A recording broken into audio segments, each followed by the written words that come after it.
Father, if you can explain Americanism versus monarchism. She says, from my understanding, the church teaches that any form of government that serves the common good is acceptable. Americanism and monarchism, okay? I gather by monarchism, the writer is talking about the monarchic form of government, where you have a single king, shall we say, a king or an emperor, right? You have one sole person in whom is invested the powers of government. Powers of government we distinguish as the power of making the law, that's legislation, right? Which is literally laying down the law. The power of judgment, right? Jurisdiction, in a sense, that is speaking of the rights, speaking of the judgment concerning whether or not someone followed the law or broke the law, and then the executive power, which punishes or rewards, right? Notably punishes the lawbreakers.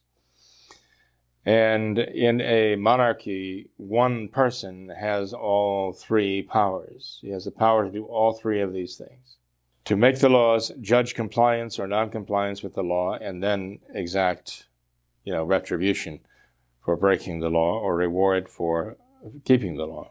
Now, the church has, throughout centuries, gotten on well with monarchies. I mean, we have kingdoms and we've had emperors and so on. And the church has not in any way condemned this. The church has said there are many positive things, very good things about a monarchy, and they can act decisively. And it also, insofar as it centralizes the powers of government, it can make for a very efficient use of government power. But they also recognize the fact that if you have a good monarch, if the person who is the monarch is a good person, who is prudent, who is pious, who recognizes his responsibility to God and to the people, to the souls whom he governs, in all humility, he can be a very good monarch, and he can make decisions that are very just and right and merciful toward the people. He can do what a government is supposed to do: provide for the rights of the people, to secure their rights and to guard them and protect them, promote them, okay? They're God-given rights. But if you have a monarch who is a megalomaniac and a narcissist, if you have a monarch who is a bad person, who doesn't follow the gospel, but is very self-willed about everything, he can be a nightmare. Then he becomes a tyrant. He becomes a dictator, okay? Now, you have the principle corruptio optimi pessima at work here. One might say, and there are those who would argue that in the minds of the church, the monarchy is the best form of government because it resembles most the government of God. But with the principle corruptio optimi pessima, that where if you take the monarchy as the best form of government in the abstract, if it's corrupted with an evil monarch, it becomes the worst form of government at all, the worst possible form of government. So this is the contrast you have here. If you have a saint who is the king, truly a saint, he can be an excellent monarch. Even there, though, he has to have administrative skills. I mean, he may be personally virtuous and have no skills for administration. That can become kind of a nightmare too. But if you have someone who is a saint in his character, and by grace, the grace of God, and he has the necessary skills and talents to administer, that can be the most perfect form of government to yield the most perfect arrangement in society.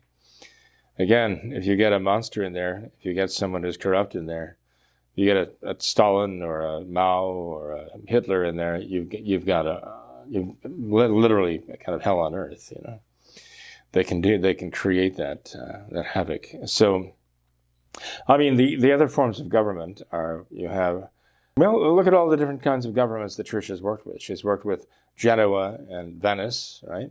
You have republics, right? You have representative governments. The church has worked with Switzerland and the cantons of Switzerland for centuries. The church does not actually condemn any form of government. She doesn't condemn any form of government as long as she says the form of government, whether it be a republic, a representative republic, or an aristocracy, or a monarchy can be good if it has good, saintly people making the decisions in authority. And if you get bad people in control, then all three of these will degenerate into their sort of evil twins. The monarchy will degenerate into a tyranny or a dictatorship. The aristocracy will degenerate, if it is run by a cabal of evil men, into an oligarchy. And the republic will degenerate into a democracy where majority rules.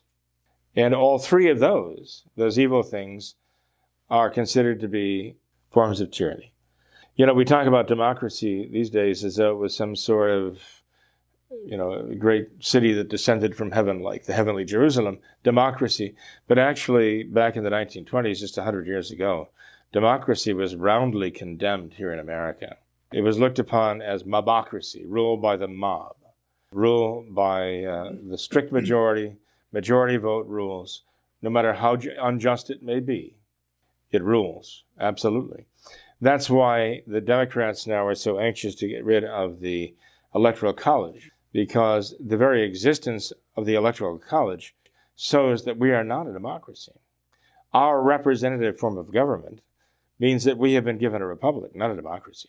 We have to realize that the church says that when you have good people who are honest, people who are virtuous people who are in authority, then you can have good government.